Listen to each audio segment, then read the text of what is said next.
السلام علیکم۔ عشق مرشد کے نیکسٹ ایپیسوڈ میں ہم دیکھیں گے کہ شبرا یہ سوچ کر بہت پریشان ہوتی ہے کہ میں نے ایک جھوٹے شخص سے محبت کی ہے۔ پھر وہ کہتی ہے کہ میری محبت تو سچی تھی، جھوٹ تو اس نے بولا لیکن وہ بھی میری محبت میں، پر اس کا ہر لفظ جھوٹا تھا۔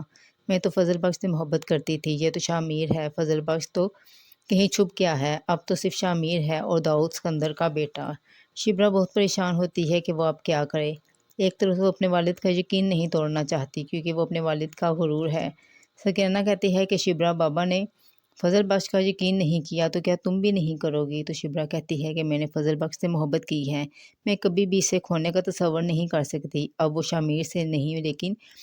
شامیر نہیں ہے لیکن میری محبت ہے۔ شامیر کہے گا کہ میں شبرا سے شادی کروں گا، لیکن اب اس کا بابا نہیں مانے گا، وہ کہے گا کہ میں کبھی بھی یہ رشتہ نہیں ہونے دوں گا۔ اگر شبرا تم سے شادی کرنا چاہتی ہے تو اسے ہمیں چھوڑنا ہوگا۔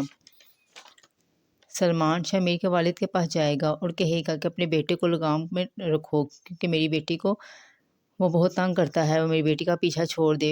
تو داؤد کہے گا کہ شبرا کے خلاف تھا میں پہلے بھی، وہ کہے گا کہ سلمان فکر نہ کرو، میں شامیر کی شادی مہرین سے کر رہا ہوں۔ جب اس کی خبر شامیر کو ہوتی ہے تو وہ کہتا ہے کہ میں کبھی بھی مہرین سے شادی نہیں کروں گا، وہ صرف اور صرف شبرا سے شادی کرے گا۔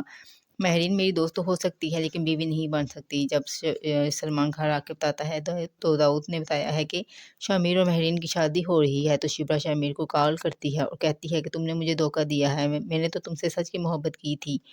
جس پر شامیر کہتا ہے کہ فضل بخش آج بھی شبرا کا غلام ہے اور شبرا سے ہی شادی کرے گا۔ تو ناظرین، آپ کو کیا لگتا ہے کہ کیا یہ شادی ہو پائے گی؟ اگر آپ چینل پر نئے ہیں تو چینل کو سبسکرائب کیجیے۔ بہت شکریہ۔